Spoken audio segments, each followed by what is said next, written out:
เนาะรู้สึกแบบไรที่เอฟซีย่องมาดีใจอืมดีใจแห้งโดยเครื่องแรกของเราได้นี่พี่น้องโดยเลยเนาะ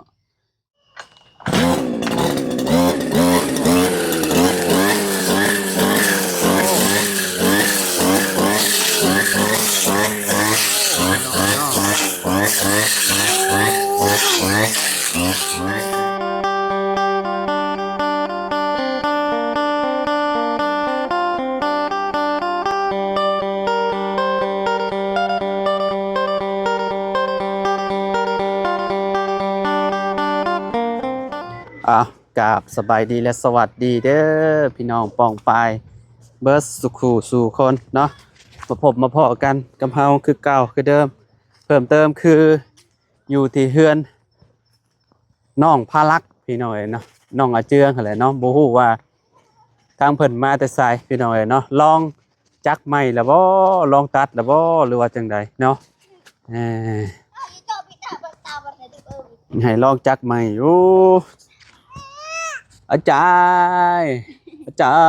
รย์สวัสดีครับสวัสดีครับสวัสดีครับสบายดี โดยมาแต่เสื้อนี่มาไปแก้พื้นโอ้นี่บ่ปอพี่น้องเอ้ยเนาะมาแต่แก่พื้นฮะก็มาฮอดเมื่อกี้รอบบ่หรือว่าแนวใดหรือว่าฮอดแต่โดนแล้วโดนเติบแล้วเนาะใช่น้องเสียงไปทางใดอาบน้ไปอาบน้ำสบายดีเจ้าเฮ็ดหยังกินน่ะนะพักสิเฮ็ดอันนั้นสิเฮ็ดผักเมนูหยัง สิเฮ็ดผักส้มผัก ได้เฮ็ดฟักส้มเพิ่มส้มพักเหรอ โดย อ๋อสิเฮ็ดส้มพัก โดย ตากแดดไว้ โดย แล้วก็มาคั่นบ่บัดนี้ โดยอ๋อคักอยู่ใส่ผักบัวนำเนาะคั่นเอาน้ำเกลือมันออกเบิดแล้วก็ปรุงเป็นนัวใส่น้ำเนาะปรุงเป็นนัวใส่หน่อยหนึงพี่น้องก็แซ่บแหละเนาะนึ่งข้าวนึ่งน้ำแล้วเรียบร้อยโดยแล้ว โอ้พี่น้องเอ้ยเนาะอืมติดไว้จักชั่วโมงน้ำมันรถนะน้ำมันจักรเจ้านะ หมดมือนี่เลยเบิดบ่เบิดมื้อในทางมันยังน้อยหมดมือนี่ยังน้อยและในทางจะลองแล้วบ่โดยจะลองตัดแล้วยังเออบ่ได้ลองประกอบบ้างเนาะโดยนี่ลองตัดบ้างนั่นนี่จักบาทเออเดี๋ยวมาน้ำพ่อเฮาอีอยู่พี่น้องเอ้ยยันให้เจืองลองมึงดูจักบาทโดยเครื่องใหม่นี่เรียบร้อยแล้วเนาะโดยกรอบเรียบร้อยแล้วพี่น้องเอ้ยใช้หมุนแบบไหนหมุนแบบนี้อ๋อต้องแงนขึ้นเนาะโดยพี่น้องเอ้ยเนาะ โอ้ยมันก็ใหญ่อยู่เนาะใบเลื่อยนี่ยันมันบ่อันนั้นยันมันบ่เข้าตัดตัวนี้มันคมอยู่มันน่าสิได้อย่างมากไงวะตัดลองซื่อลองมึงซื่อ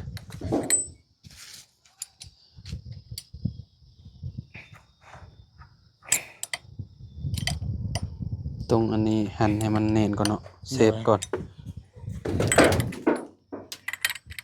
FC ย่องมาหลายว่าโอ้ยเจียงอันสุดยอดเลยว่ะเราฮู้จักจักได้ว่ะเนาะรู้สึกแบบไรที่ FC ย่องมาดีใจดีใจแห้งโดยเครื่องแรกของเราได้นี่พี่น้องเลยเนาะตั้งแต่อยู่เฮือนบ่มีเลยตัวประกอบเป็นอยู่หรอวะโดยเป็นเออเบิ่งก่อนบีกับใหม่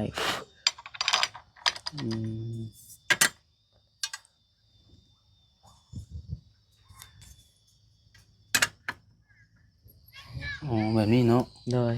อ๋อ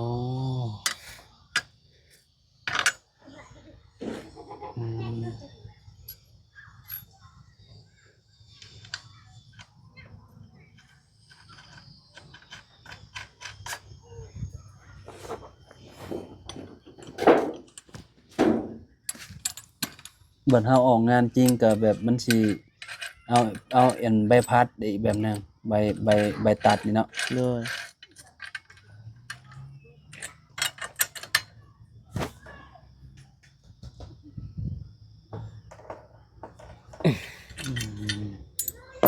เบิ่งลอกมัน ลองเบิ่งเขาก็ต้องอันนั้นก็ติต้องหันให้มันแน่นก่อนเนาะ โดย หันมองนี่พี่น้องเอ้ย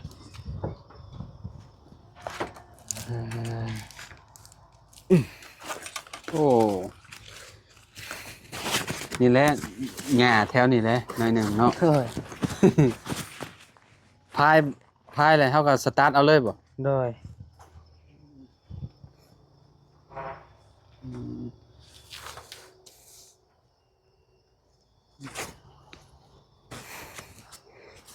เครื่องใหม่พี่น้องเอ้ยเนาะอ๋อคักสุดเท่เลยอะเจีย โดย พี่น้องเอ้ยเนาะอืมอ่าใส่ไปลองเบิ่งบ่ ตัดนี่เนาะ ฮะ ตัดตัวนี้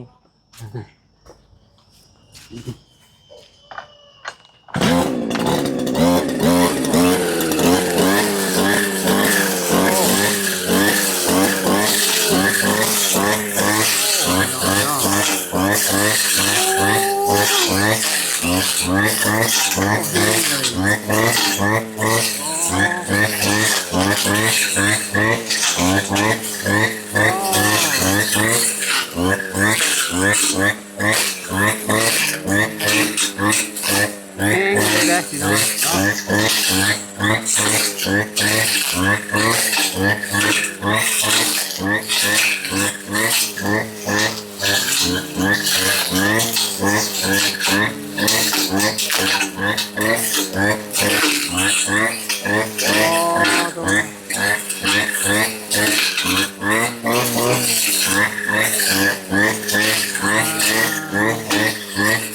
สนุกโยพี่น้อง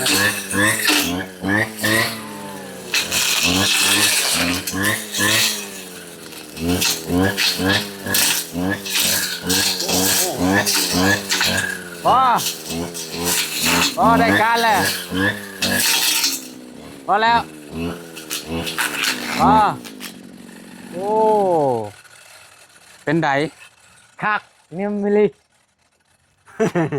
สุดยอดเนาะอ่าคักพี่น้องเอ้ยเนาะ เสียง เสียง มันแน่น เสียงแน่นและเครื่องใหม่เนาะตัดกับแบบ เฮ้ยดีใจเอง บ่ให้ว้าวเนาะ โดย เฮ็ดแป๊บเดียวน่ะพี่น้องเอ้ยกินนี่ครับ แห้งจาก อ๋อเจ้าเล่งยังบ่ได้ครึ่งหนึงวะนี่ โดยบ่ได้ครึ่งหนึง อ๋อขาดไปเลยพี่น้องเอ้ยเนาะเวลาเฮาไปเฮ็ดสวนเฮ็ดหยังก็เปลี่ยนต้นไม้ใช่เนาะ โดย เป็นเอา เปลี่ยนตัวไม้แล้ว ใบอันใบตัดนี่ต้นไม้พี่น้อง ตัวนี้ไปตัดมันส่วนมันต้นใบตัวนี้ส่วนไปตัดส่วนกล้วยใบยาว อ่า น้องชอนก็ชื่อแล้วเด้จักใหม่ล่ะ ฮะ น้องชอนชื่อจักหยังน่ะ จักหยัง จักจักเจี้ยอะไรบ่ บ่ตัดหญ้านี่นะ บ่แม่นจัก อ๋อหินเจีย โดย อ๋อใบอันนั้นพี่น้องเอ้ยเนาะบ้านเฮาห้องหินเจียอยู่ฝั่งไทยห้องลูกหมูพี่น้อง โด เนาะ ย ลูกหมูเนี่ยได้มาคัดมาหยังนี่แหละเนาะตัดนั่นตัดนี่ก็ได้คือการ โดย เปลี่ยนจากอันโต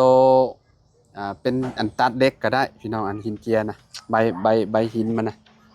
โอ้ โอ้ยคัก คัก แล้ว เนาะ บัดนี้โดย หัวนุ่มกุ้ม โดย กินนี่นะ ดีใจ เพิ่นให้ก็ประกอบนี่ประกอบตัดอันเมื่อกี้นี่แหละพี่น้องอยากให้เพิ่นลองเบิ่งเนาะว่ามันสิแห้งซำใดเบิ่งความแห้งมันก็คือสิแห้งอยู่ได้พี่น้องเอ้ยเนาะถือว่าสุดยอดเลย โดย เนาะพี่น้องเอ้ยเนาะตอนนี้ก็น้องเพิ่นเนาะกำลังสิเอาอันนี้ออกอีกพี่น้องเนาะกินนี่ลองให้ FC เบิ่งเนาะเครื่องใหม่พี่น้องเอ้ย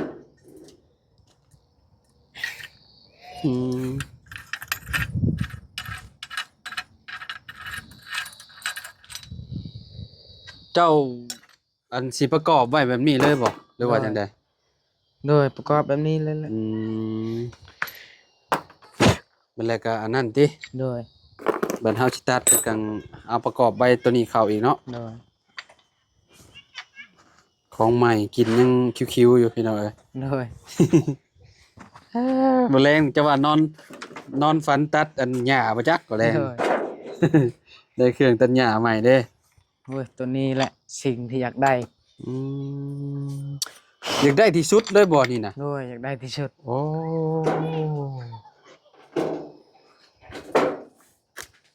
พยายามเก็บเงินมาตลอดเนาะ โดย ขนาดว่าบ่าวเสียงเพิ่นเอาเงินให้ตอนนั้นน้องเพิ่นก็บ่ได้ซื้อพี่น้อง โดย ซื้อแต่นมให้ลูกฮะ โดย เนาะอ่า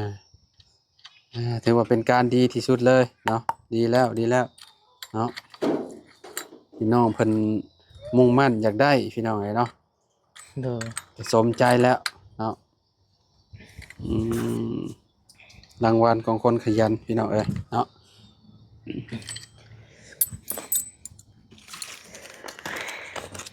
ดีใจ พอเห็นแล้วบ่นี่ โดยเห็นแล้ว เเพิ่นว่าจังได๋ แล้วว่าก็ดีใจแล้วว่า อืม แล้วว่าแนวนี้มีเงินมีคำ อืม แล้วว่าซื้อแบบนี้มันสบายแล้ว ชื่อเครื่องทำมาหากินเนาะ โดยเห็นเข้าแล้วก็บ่ได้อันยังแบบตอนนั้นเห็นเฮาเห็นเข้าแล้วเขาจมตลอดเฮาว่าโอ้ยอยากได้จักเด้ อืม พอก็ว่าเฮ้ยแล้วว่า อืม หลักไล่ได้แล้วว่า หืม แล้วว่าเว้นตาพังแล้วว่า อืม เว้าไป อย่าว่าเถอะเจ้านะ โดย เอพี่น้องเอ้ยเนาะอืม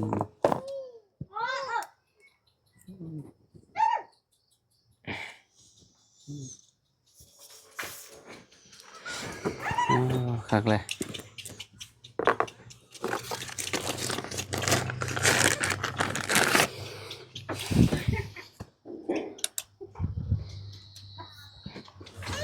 จะไปเอาพื้นอยู่ใช่ไหม ไปบ่ คืนอยู่ให้ อยู่ให้บ่ โดย อ๋อคุมื้อนี้เอาน้ำอยู่ใช้กินซะเนาะให้น้ำอยู่ใช้ ช่องชามมือนี่บ่มีน้ำกินเลย หึ ช่องชามมือ จะไปเอาอยู่ใช้ซะ มีแต่เอาน้ำนี้แหละตักแล้วก็นึ่งเถื่อนึ่งเถื่อ ที่กระต้ม โดยต้ม ต้มกินบ่เลยนั่นแหละ ดมกินใส่เตากา ก็ดีคือกัน โดย ต้มเอาเนาะพี่น้องเอ้ยเพราะว่าน้ำนี่สูบขึ้นมาจากน้ำบาดาลมันก็สะอาดอยู่ โดยบง แต่ว่ามันตะกอนมันหลายเฮาก็ต้มเอา โดย ต้มเอาก็ดีคือกันน้องเพิ่นบ่มีน้ำกินพี่น้องเอ้ยเนาะก็ตอนนี้มาไปเอาอยู่น้ำห้วยก็บางทีก็บ่ต้มแล้วติก็กินแบบสดๆแล้วเนาะ โดยน้ำห้วยมัน ต้มให้ลูกเจ้ากินเจ้าก็กินน้ำเลยอะต้มใส่เตากาใหญ่ๆเด้ โดย อืม เถื่อกับแม่พลักไปตัก อืม น้ำอันนั้นออน อืม น้ำประปาแล้ว อืม ตักลายเฮาก็แบบบางเทื่อเราบ่อยู่เฮาก็บ่กล้าไปตัก อืม เฮาก็อดเอาอยู่นั่น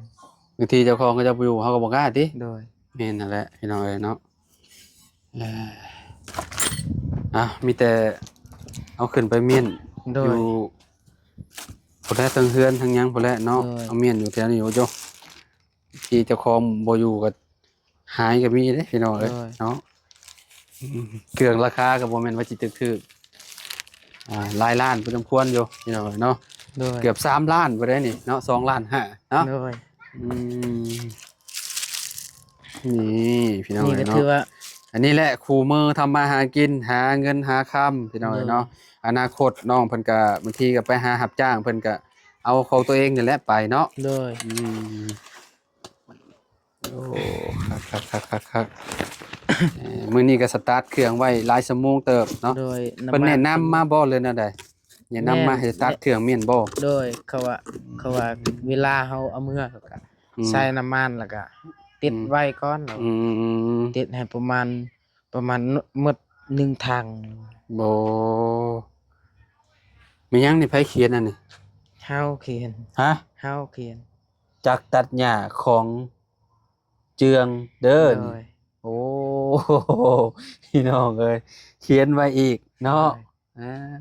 เป็นหยังคือเขียนเมียน เขียนแบบอันนั้นซื้อบอลฮานเวียดแล้วก็เราเอาไว้ลายหั่นเด้ตัวนี้เฮาเลือกแล้ว อืม เจ้าเลือกเมียนแล้วเจ้าเขียนเมียนบ่ โดยยันลง อ๋อยันลง โดย โอ้เจ้าไปเลือกจักเครื่อง เลือก เนี่ย เอาเลือก มีจักเครื่อง ลายคือ มันมีสีเหลืองกับสีหยัง สีแดง โอ้เจ้ามักสีนี้บ่ โดย อ๋อ สีแดงแล้วก็สีเขียว อืม มี3สี อืม สีตัวนี้เลย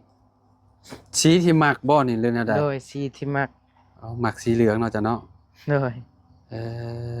เห็นแล้วเอ้ย สีนี้เบิ่งบ่เบื่อ เหลืองนี่เลย โดย โอ้คักเยอะซะเนาะ โดย เห็นแล้วเนาะเอาจังได้ก็เนาะดีใจนำน้องเพิ่นอีกเทื่อนึงพี่น้องเอ้ยเนาะน้องอาเจืองเนาะมื้ออื่นไปใส่เกาะเนาะ มื้ออื่นไปขึ้นมันเอาแห้งก่อน อ๋อไปกับเมียบ่ โดย อืม เมียเก็บมันใส่เป้าแล้วก็ ไปแต่เช้าเลยบ่ โดยแต่เช้าประมาณ12โมงเมื่อหมดมันน้อย 12 โมงมาบ่ ๆโดย อ๋อโดยซะพี่น้องเอ้ยเนาะก็ยามเช้าเข้ามาคือสิบ่เห็นไผเห็นแต่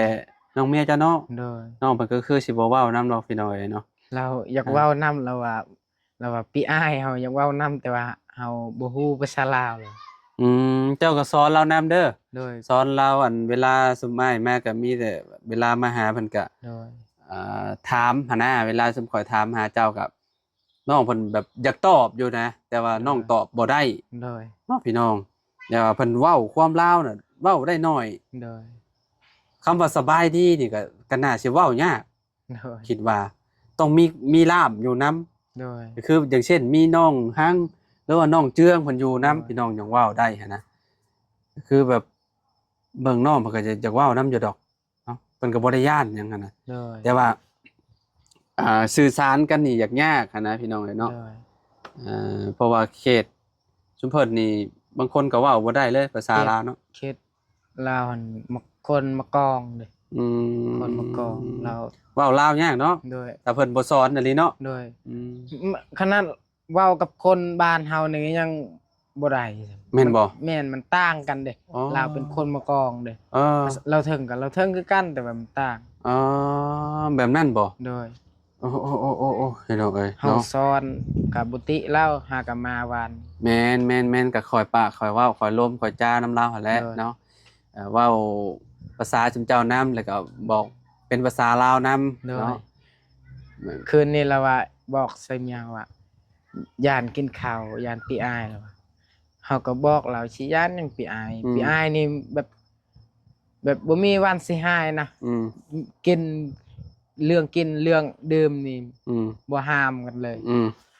เรื่อง อ๋อ เฮ็ด เราก็ย่านเจ้าน้ำบ่ โดยเรื่อง ถ้า เฮ็ด บอกเมียเจ้านะ โดย อ๋อ เรื่องเฮ็ดข่อยก็ว่าตัวใดเฮ็ดใดก็เฮ็ดเฮ็ดบ่ได้ก็อย่าบ่ต้องเฮ็ดเอาแต่ลานก็ได้ ก็ว่า เรื่องหายนี่บ่ย่านดอกว่าพี่อายสิหาย ข้าวสิกินโลดบ่ย่านดอก ก็บ่กิน น้องเพิ่นยังอันน่ะเด้ยังเก่งๆเด้ โดยแต่ว่า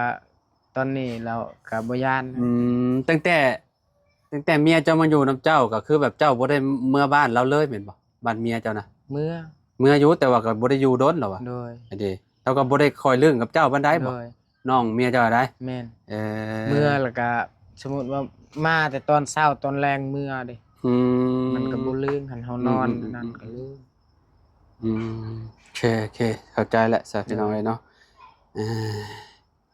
โอเคสาพี่น้องเอ้ยเนาะเดี๋ยวสิขอโตวละพี่น้องเดี๋ยวให้น้องเจืองเพิ่นไปกินข้าวกินน้ำก่อนพี่น้องเอ้ยเนาะอาบน้ำอาบในเนาะ โดย มื้อนี้อาบอยู่บ่น้ำคือว่าหนาวจังได๋บุ ตอนเที่ยง